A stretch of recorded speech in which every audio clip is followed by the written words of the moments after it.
آپ نے ارشاد فرمایا اپنی بیویوں کے لیے زیب و زینت اختیار کرو، میں قربان جاؤں۔ میں تو آپ کو نبی کا دین بتا رہا ہوں، آپ کا تو دین بڑا اوکھا کام، بیوی واسطے چنگے کپڑے پاؤنا اوکھا کام۔ میرے نبی نے کہا اپنی بیویوں کے لیے زیب و زینت اختیار کرو۔ سبحان اللہ، عورتوں سے کہا، واہ واہ، قربان جاؤں، اشارتاً ہمیں مردوں کو صراحتاً، عورتوں کو اشارتاً، اپنی بیویوں کے لیے زیب و زینت اختیار کرو۔ بنو اسرائیل میں زنا اس لیے پھیلا کہ مردوں نے بیویوں کے لیے زیب و زینت چھوڑ دی تو وہ غیر مردوں کی طرف مائل ہو گئیں۔ اور پھر عورتوں کو فرمایا کہ خامدوں کے لیے تیار ہو۔ کیسے؟ آپ نے فرمایا جنت کی حور اپنے خامد کے لیے ایسے تیار ہوگی جیسے ام سلمہ میرے لیے تیار ہوتی ہیں۔ سبحان اللہ، سبحان اللہ۔ ابھی عورتوں نے شادی پہ جانا ہو تو بیچارے مرد دی مصیبت آئی ہوندی ہے، وہ ترا جتیاں تروٹ جاندیاں نے کپڑے ڈھو کے، اور خامد کے لیے تیار ہونا ہو تو انہوں موت پہ جان۔ اپنے خامدوں کے لیے تیار ہو ورنہ وہ اور عورتوں کی طرف مائل ہو جائیں گے۔ یہ اس میں خفیہ پیغام ہے۔ میرے نبی حیا والے ہیں، پاکیزہ زبان، پاکیزہ ذات۔ مردوں کو صراحتاً فرما دیا اپنی عورتوں کے لیے تیار ہوا کرو۔ بنو اسرائیل میں اس وجہ سے فحاشی پھیلی۔ اور پھر اشارتاً جنت کی حور اپنے خامد کے لیے ایسے تیار ہوتی ہے جیسے ام سلمہ اللہ کے رسول کے لیے تیار ہوتی ہیں۔ جب حضرت فاطمہ رضی اللہ تعالیٰ عنہ کی شادی ہوئی اور نکاح ہو گیا اور رخصتی 1 ماہ بعد، 2 ماہ بعد، 6 ماہ بعد، 1 سال بعد یا فوراً، یہ ساری روایات ہیں، لیکن زیادہ صحیح ہے کہ کچھ عرصے بعد رخصتی تھی، فوراً نہیں تھی۔ تو جب حضرت علی نے آ کے رخصتی کا مطالبہ کیا حضرت ام ایمن کے ذریعے سے، تو آپ نے حضرت حفصہ اور حضرت ام سلمہ اور حضرت عائشہ ان تینوں سے فرمایا کہ تم جانتی ہو نا میری بیٹی فاطمہ مجھے کتنی محبوب ہے، میری بیٹی کو دلہن بناؤ۔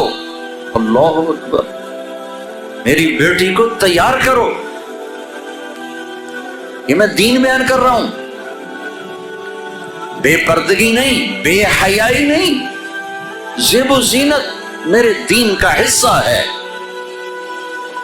میرے نبی کی شریعت ہے، میرا نبی خوبصورت دین لے کر آیا ہے، ایک خوبصورت زندگی لے کر آئے ہیں۔ پتہ نہیں ہم نے کہاں سے عجیب و غریب دین کے فلسفے نکال لیے ہیں۔ سبحان اللہ، قربان جاؤں۔ آپ نے کہا جابر شادی کی؟ کہا جی کی۔ کہا کماری سے کہ بیوہ سے؟ کہا جی بیوہ سے کی۔ کہا اللہ بکرن فتلاعبک وتلاعبها، ارے تو نے کماری سے کیوں نہ کی؟ وہ تجھ سے کھیلتی تو اس سے کھیلتا۔ میں اپنا میرے نبی کا دین بیان کر رہا ہوں، آپ کیا سمجھیں صرف رمضان کے روزے رکھنا دین ہے؟ حضرت ہاں وہ دین ہے، بہت بڑا حصہ ہے دین کا، عبادت میرے دین کی بیس ہے، بیس ہل گئی تو ساری عمارت گر جائے گی۔ نماز نکل گئی، روزہ نکل گیا، زکوٰۃ نکل گئی، حج نکل گیا، پیچھے کیا رہ گیا؟ ساری عمارت ٹوٹ گئی۔ لیکن بیس کو عمارت نہیں کہتے، ہاں بیس پر عمارت کھڑی ہوتی ہے۔ میں عمارت کے کچھ خد و خال بتا رہا ہوں، کچھ نقش و نگار بتا رہا ہوں کہ میرا نبی دین کی عمارت ہمیں کیسے دے کر گئے۔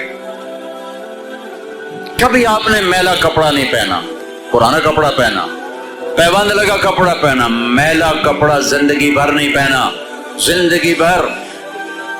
اور آپ کے بدن مبارک سے، آپ کے پسینے سے ایسے خوشبو آتی جیسے مشک سے خوشبو آتی، دنیا کی سب سے مہنگی خوشبو۔ آپ حضرت ام سلیم کے گھر میں آرام فرما رہے تھے دوپہر کے وقت، تو آپ یوں کر کے سوئے ہوئے تھے، یوں یہ کونی آگے نکلی ہوئی تھی، آنکھ کھلی تو دیکھا ام سلیم نے یہاں بوتل رکھی ہوئی، یہاں تو آپ نے کہا کیا کر رہی ہو؟ تو کیا تھا، چونکہ گرمی، پنکھے تو ہے نہیں، پسینہ یہاں سے نیچے گر رہا تھا. ام سلیم نے نیچے بوتل رکھی ہوئی تھی اور وہ سارا پسینہ اس کے اندر جمع کر رہی تھی. کہا ام سلیم کیا کر رہی ہو؟ کہا یا رسول اللہ یہ آپ کا پسینہ اکٹھا کر رہی ہوں، یہ مشک سے زیادہ خوشبودار ہوتا ہے. میرے نبی نے کبھی گندے کپڑے نہیں پہنے، کبھی میلے کپڑے نہیں پہنے، پرانا پہنا ہے، پیوند لگا پہنا ہے، میلا نہیں پہنا. میرا دین یہ نہیں کہتا کہ ایسی شکل میں آ جاؤ کہ لوگ بھاگنے لگ جائیں. سب سے زیادہ عزت اہمیت دو. شادی کے بعد ماں باپ کا حق پیچھے، بہن بھائیوں کا حق پیچھے، حتیٰ کہ اولاد کا حق بھی پیچھے ہے اور خامن کا حق پہلے ہے. بہت سی عورتیں اپنی نادانی کی وجہ سے ماں باپ کے پیچھے لگ کر اپنے خامند کو چھوڑ دیتی، خامند کو ذلیل کر دیتی ہیں. اپنے بچے کے پیچھے لگ کے اپنے بچوں کی وجہ سے اپنے خامند کو بے عزت کرتی ہیں. بہت سے باپ اپنے بچوں کی وجہ سے بیوی کو بے عزت کرتے ہیں یا اپنے ماں باپ کی وجہ سے بیوی کو بے عزت کرتے ہیں. یہ سب بے اعتدالیاں میرے معاشرے میں ہیں. اللہ کا واسطہ دیتا ہوں، ایک دوسرے کو عزت دو، رشتوں کو عزت دو. ہر ایک کا اپنا مقام ہے، ہر ایک کو اپنے مقام پر رکھو. ماں باپ کی وجہ سے بیوی کو بے عزت نہ کرو، بیوی کی وجہ سے ماں باپ کو بے عزت نہ کرو، بیوی اپنے ماں باپ کی وجہ سے خامند کو بے عزت نہ کرے. یہ وہ رشتہ ہے جس میں اولاد بھی نہیں داخل ہو سکتی. اولاد کو بھی پیچھے کیا گیا ہے خامند اور بیوی کے رشتے میں. اور یہ وہ رشتہ ہے جس سے میرے اللہ نے اپنی نشانیوں میں سے ایک نشانی بتایا ہے. ایک نشانی، من آیاتہ ان خلقکم من تراب. میں ٹپس پڑھتا ہوں آیات کے، ساری آیت نے. میری بہت بڑی نشانی تو میں مٹی سے بنایا. واقعی نشانی ہے نا بھائی؟ ارے بولو. من آیاتہ خلق السماوات والارض. میں نے ایک آیت چھوڑ دی، بعد میں پڑھوں گا. میری بہت بڑی نشانی زمین آسمان کا بننا. واقعی بہت بڑی نشانی. من آیاتہ منامکم باللیل والنہار. میری بہت بڑی نشانی تمہارا سو جانا اٹھنا. واقعی بہت بڑی نشانی. من آیاتہ یریکم البرق خوفا وطمعا. میری بہت بڑی نشانی بادل، بجلی، گرج، بارش. واقعی. من آیاتہ ان تقوم السماء والارض بامرہ. میری بہت بڑی نشانی زمین آسمان کھڑے ہوئے ہیں. من آیاتہ ان یرسل الریاح مبشرات. میری بہت بڑی نشانی کہ گرم ہوائیں ایک دم ٹھنڈی ہو کر بادل لے کر آتی.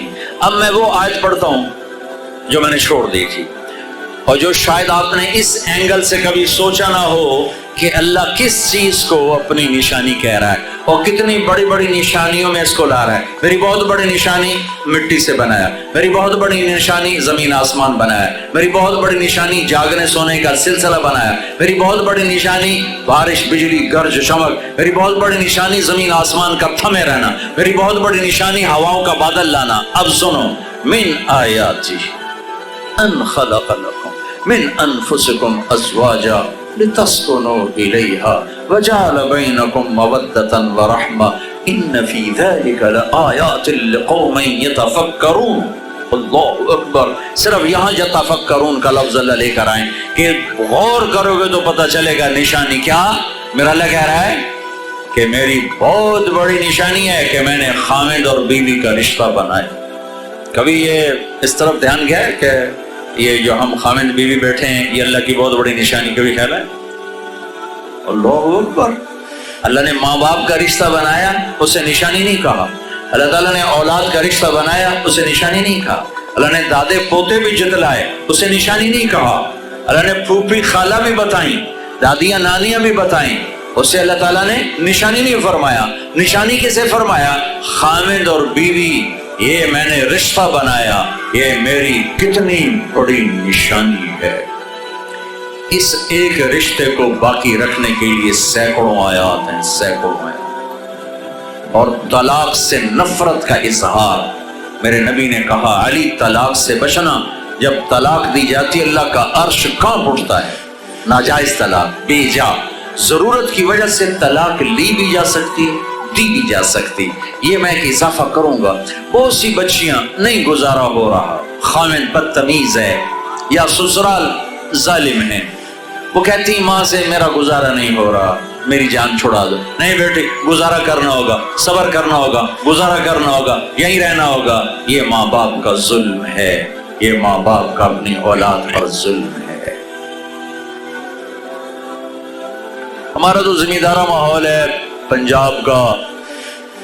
میں نے اپنے خاندان کے بتاتا ہوں، بچیوں پہ ظلم ہوتے دیکھے، پھر ان کی فریادیں بھی سنی، پھر ان کے ماں باپ کا ظلم دیکھا۔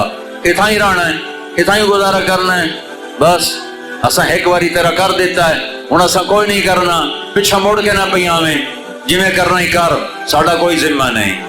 ماں باپ کہتے ہیں، ماں باپ کہتے ہیں۔ اور وہ ماہی بے آب مچھلی پانی کے بغیر تڑپتی ہے، اس طرح اس کا دن اور رات ہے۔ زندہ کی کھال کھچ رہی ہے، اس طرح اس کا دن اور رات ہے۔ اور ماں باپ کا جبر، گزارا کرنا ہے، گزارا کرنا، تین بعد کون تیرا رشتہ کتوں آئے گا، تیری شادی کتوں کریں گے؟